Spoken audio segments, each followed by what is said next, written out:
চাঁচলে জমি বিবাদে তৃণমূলের দুই গোষ্ঠীর সংঘর্ষ, আহত একাধিক। মালদার চাঁচল থানার কনুয়া এলাকায় জমি সংক্রান্ত বিবাদকে কেন্দ্র করে তৃণমূলের দুই গোষ্ঠীর মধ্যে বৃহস্পতিবার সকালে ভয়াবহ সংঘর্ষ ছড়িয়ে পড়ে। প্রত্যক্ষদর্শীদের দাবি, ইট, লাঠি এবং ধারালো অস্ত্র নিয়ে একে অপরের ওপর চড়াও হয় দুই পক্ষ। মুহূর্তেই রণক্ষেত্র চেহারা নেয় গ্রাম। সংঘর্ষে উভয় গোষ্ঠীর একাধিক জন গুরুতর জখম হন। মতিউর গোষ্ঠীর কয়েকজন আশঙ্কাজনক অবস্থায় ভর্তি রয়েছেন চাঁচল সুপার স্পেশালিটি হাসপাতালে। অন্যদিকে সালাম গোষ্ঠীর আহতদের হরিশ্চন্দ্রপুর গ্রামীণ হাসপাতালে চিকিৎসা চলছে। স্থানীয় সূত্রে খবর, দীপু প্রামাণিকের জমি নিয়ে দীর্ঘদিন ধরে দুই পক্ষের মধ্যে বিবাদ চলছিল। এক অংশীদারের কাছ থেকে আব্দুস সালাম জমি কেনেন, আরেক অংশীদারের কাছ থেকে মতিউর জমি কেনেন। বৃহস্পতিবার জমি মাপতে আমিন এলে দুই গোষ্ঠীর মধ্যে বচসা বাঁধে। পরে তার রূপ নেয় সংঘর্ষে। মতিউরের পক্ষের অভিযোগ করেছে সালাম গোষ্ঠীর বাইরে থেকে লোক এনে হামলা চালিয়েছে। অন্যদিকে সালাম গোষ্ঠীর দাবি, জোর করে মাপজোক করতে গেলে তাদের মারধর করা হয়। ঘটনায় চাঁচল থানার বিশাল পুলিশ বাহিনী পৌঁছে পরিস্থিতি নিয়ন্ত্রণে আনে। তৃণমূলের নেতৃত্বে জানিয়েছে এটি সম্পূর্ণ ব্যক্তিগত বিবাদ। তবে বিজেপির অভিযোগ, তৃণমূল গোষ্ঠী দ্বন্দ্বে অশান্ত হচ্ছে Malda. Bureau report, news hunt TV. Malda জেলায় তৃণমূল দলটা সম্পূর্ণটাই দুর্নীতিতে ভরে গেছে। এরা বিভিন্ন জায়গায় জমি জায়গা, সরকারি জমি, মানুষের জমি দখল করতে যাচ্ছে।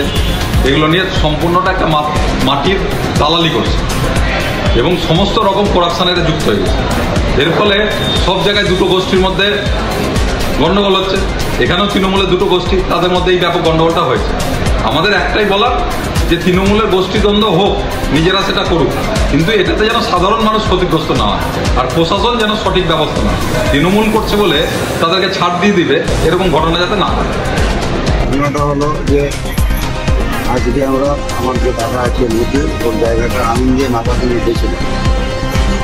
4-5 দিন আগে ওই জায়গাটা ও কিনে নিয়েছে। যার কাছ থেকে কিনেছে ওর নামে রেকর্ড আছে 400 প্রমাণ।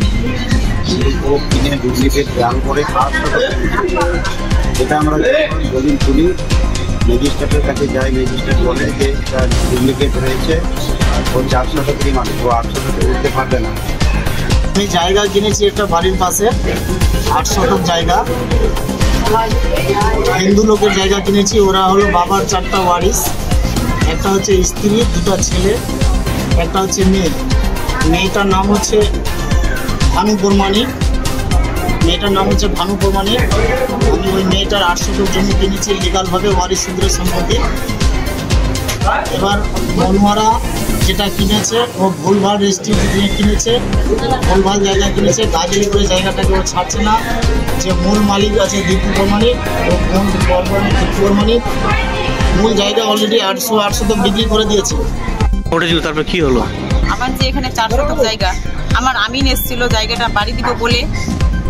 আমি ইট ফেলেছি, ভাবছি বাড়ি নতুন যখন বাড়ি দিব তাহলে আমিন মাপতে এসেছিল। আমিনকে বাধা দেয়, তো তোমাকে মাপতে হবে না। আমিনকেও মেরেছে, আর প্লাস আমার স্বামী যে আছে, আমার স্বামীকে মেরেছে। আমার 4 শতক জায়গা আমার নামে 20 বছর থেকে আমার রেজিস্ট্রি আছে, রেকর্ড আছে আমার নামে, আমার দখলে আছে, সব কিছু আমার নামে। আমাকে কোর্ট রায় দিয়েছে, তো তুমি তোমার জায়গা, তুমি বসবাস করো, তোমার বাড়ি ঘর করো, সব কিছু করো। আমি ভাবছি বাড়ি, তো আমি আমিন ভালো করে মেপে টেপে বাড়ি দিব। আজকে ঘটনা ঘটলো যে আজকে আমিন নিয়ে এসেছে, কালকে ইট ফেলছিল আমার জায়গা থেকে। আমার স্বামী কিনে নিয়েছে জায়গা 800 টাকা। তো কালকে গেলাম, তো কালকেও ধাক্কাধুকি মুখামুখি দিয়েছে আমাকে। তো কালকে আমি চাঁচল থানায় এফআইআর করেছি, কমপ্লেন করেছি। আজকে আবার ওরা জোর করে আমিন নিয়ে, আমিন নাচছিল। আবার আমি গেলাম যে কেন তোরা এমনি করছিস বলছে না, ওরা তরোয়াল নিয়েছিল, আমার ভাই তরোয়ালটা কেড়ে নিয়েছে। আর ওরা ভিডিও করছিল, আমরা ভিডিও করতে গেলাম। ওদের ভাড়া গুন্ডা অন্য জায়গার, অন্য বাড়ির এসে আমাদেরকে মারধর করার ছিল, মারধরও করেছে। আর আমার কাছ থেকে মোবাইলটা কেড়ে নিয়েছে।